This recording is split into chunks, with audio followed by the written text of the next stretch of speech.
ವಿದ್ಯಾರ್ಥಿನಿಯರೇ, ನಾನು doctor MP ಬೆಳೆಗಾರ್, ನಿಮ್ಮ social statistics ಸಬ್ಜೆಕ್ಟ್ನ course teacher.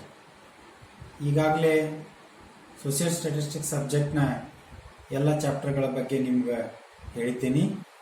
ಇವತ್ತು ಸೋಷಿಯಲ್ ಸ್ಟ್ಯಾಟಿಸ್ಟಿಕ್ಸ್ನ ಮೊದಲನೇ ಚಾಪ್ಟರ್ದ ರಿವಿಷನನ್ನು ಮಾಡೋಣ. ಎಲ್ಲರೂ ಗಮನ ಕೊಟ್ಟು ಕೇಳ್ರಿ.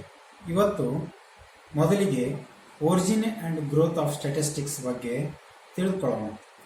The origin of the word statistics has been traced back to the Latin word status, the German word statistic, and the French word statistique. All these words means state, a political state. Thus, statistics is associated with the administrative affairs of a state. For the efficient administration, the government requires facts and figures regarding defense, force, population, food production, import, exports, etc. Initially, such facts and figures were called statistics. Subsequently, the crude method of collection and analysis of facts underwent change and became more scientific. Thus, the gradual improvement shown in the process of dealing with facts resulted in the formation of an independent branch of science called statistics. Now, we can discuss about meaning of statistics. The word statistics is usually used in two senses. They are, first one, in the plural form, it stands for numerical facts, facts expressed in numbers, pertaining to a set of objects, a situation or a phenomenon. Thus, statistics pertaining to results of a college or 300 students took the examination. Among them, 254 students passed and 167 students passed in the first class. Second one, in the singular form, it stands for the science of collection, presentation, analysis, and interpretation of numerical data. Now we can know about definition of statistics in the plural sense. Professor Horace Sacrist defines statistics as follows.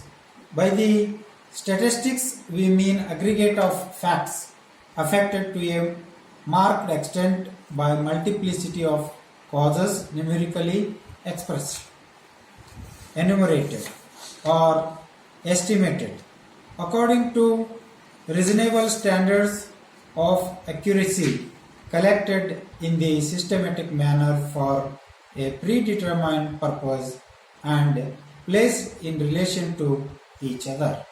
Now we can discuss about characteristics of statistics. According to the definition given by Professor Horace Sacrist, the following characteristics of statistics can be noticed. First one is, statistics means an aggregate of facts. And second one is, statistics are affected to a marked extent by multiplicity of causes. Third one, statistics are numerically expressed. Fourth one, statistics are enumerated or estimated according to a reasonable standards of accuracy. Fifth one, statistics are collected in a systematic manner. Sixth one is, statistics are collected for predetermined purpose. Seventh one, statistics are placed in relation to each other. Now we can discuss about the branches of statistics. Mainly, statistics is said to have two branches, namely statistical methods and applied statistics.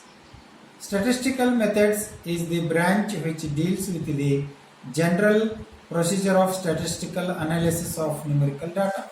It supplies devices and techniques required for decision making. Applied statistics deals with the application of statistical devices and techniques in the analysis of data relating to the sciences. Main branches of applied statistics are biometry, demography, econometrics, statistical quality control, psychometry, actuarial science, stylometry. Stylometry means statistics in literature, etc. Now we can know about scope and applications of statistics. In the initial stages of development, statistics was used only by government officials for the purpose of administration, and hence its scope was limited. However, as time advanced, the science became more and more popular and its field of application widened. Now statistics is considered to be a distinct branch of study applicable to investigations in many other branches of science. Statistical methods are applied to specific problems in biology, medicine, agriculture, commerce, business, economics, industry, insurance, sociology, psychology, materiology, stylography, etc. Now we can discuss about functions of statistics. Important functions of statistics are like this. First one is it simplifies complexity of the data. Second one, it reduces the bulk of the data. Third one is it adds precision to thinking. Fourth one, it helps in comparing different sets of figures. Fifth one, it guides in the formulation of policies and helps in planning. Sixth one, it indicates trends and tendencies. Seventh one is it helps in studying relationship between different facts. Now we can discuss about limitations of statistics. First one is statistics does not deal with qualitative data, it deals only with quantitative data. Second one, statistics does not deal with individual facts. Third one, statistics inferences are not exact. Fourth one, statistics can be misused. Fifth one, common men cannot handle statistics properly. Now we can